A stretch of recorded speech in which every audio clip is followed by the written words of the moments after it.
श्रोतेहो नमस्कार. चिंतन या कार्यक्रमामध्ये आज आपण ऐकणार आहोत प्रसाद कुलकर्णी यांचे विचार. विषय आहे are you still carrying her. Zen बोधकथेतील ही कथा आजही आपल्याला खूप काही सांगून जाणारी.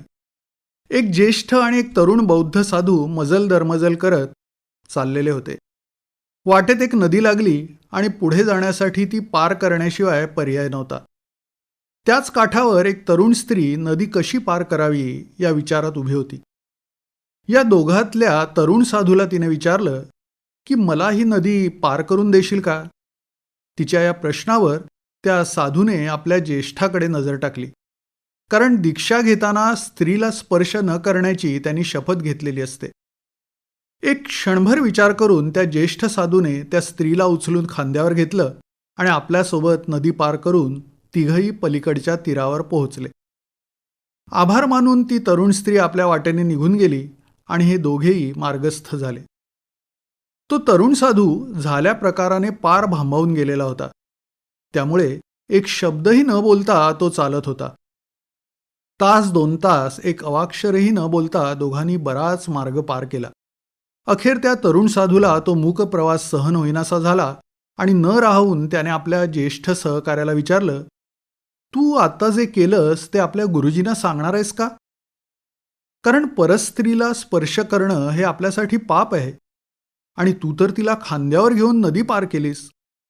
त्या ज्येष्ठ साधूने एकदा आपल्या साथीदाराकडे नजर टाकली आणि तो उत्तरला, मित्रा, मी तर त्या तरुणीला या तीरावर कधीचाच सोडून बराच पुढे आलोय. तू अजून त्या विचारांचं ओझं उरावर घेऊन का फिरतोयस रे बाबा. अर्थात why are you still carrying her. खूप काही विचार करायला लावणारी ही बोधकथा. आज आपणही आपल्या आयुष्यात अनेक लहान लहान फार महत्त्व देण्यासारख्या नसलेल्या किंवा सतत मनात बाळगून काहीही फलनिष्पत्ती न होणाऱ्या गोष्टी उगीचच उरावर घेऊन बसलेलो असतो. त्या मनावर ठेवून सांभाळून होत काहीही नाही. फक्त आपल्या जीवनातल्या अनेक खरोखर महत्त्वाच्या, आनंद देणाऱ्या, मन प्रफुल्लित करणाऱ्या गोष्टी बाजूला पडून आपलं आयुष्य मात्र दुःखी होतं. पूर्वीच्या काळी एखाद्या घराण्यातल्या एका पिढीतल्या 2 घरांचे क्षुल्लक कारणावरून प्रचंड वाद असत आणि आयुष्यभर हे वाद भांडणं घेऊनच ते जगत. आता त्यात कोणाची बाजू बरोबर आणि कुणाची चूक हा प्रश्नच असायचा. थोडक्यात आपल्या आयुष्याचं ध्येयच बनलेलं असे या वादाला दोन्ही घरांनी. पिढ्यानपिढ्या हे चालत राहतं, पण कुणाच्या हाताला काहीही लागत नाही. ती पिढी निजधामाला गेल्यावरही हे वाद सुरूच राहायचे. एखाद्या वाईट घटनेमुळे झालेलं दुःख आपण पुढे बराच काळ कॅरी करत राहतो. अर्थात घडून गेलेली घटना दुःखद असते, ती विसरणं कठीण असतं, कारण ती मनात घर करून राहिलेली असते. हे सगळं बरोबर, परंतु ते सगळं फक्त आपल्यापुरतंच ठेवलं तर ठीक असतं. घटना घडून काळ लोटला तरी सतत दुःखी रडवेला चेहरा करून त्या घटनेची आठवण काढत कुणीही घरी आल्यावर त्याच घटनेबद्दल बोलत राहिलं आणि डोळ्यातून पाणी काढत राहिलं तर त्याचा त्रास स्वतःला तर होतोच, पण घरातल्या इतरांवरही त्याचा परिणाम होत राहतो.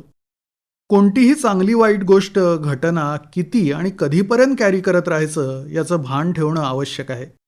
कारण सुरुवातीला त्या सुखदुःखाच्या प्रवासात आपल्यासोबत असणारी मंडळी एक एक करून बाजूला होतात आणि एका क्षणी आपण एकटे पडल्याचं जाणवू लागतं. थोडक्यात काय, गेलेला क्षण काही परत येत नसतो. काळाच्या प्रवाहाबरोबर गेलं ते गेलं. पुढे पाहण्याखेरीज पर्याय नसतो.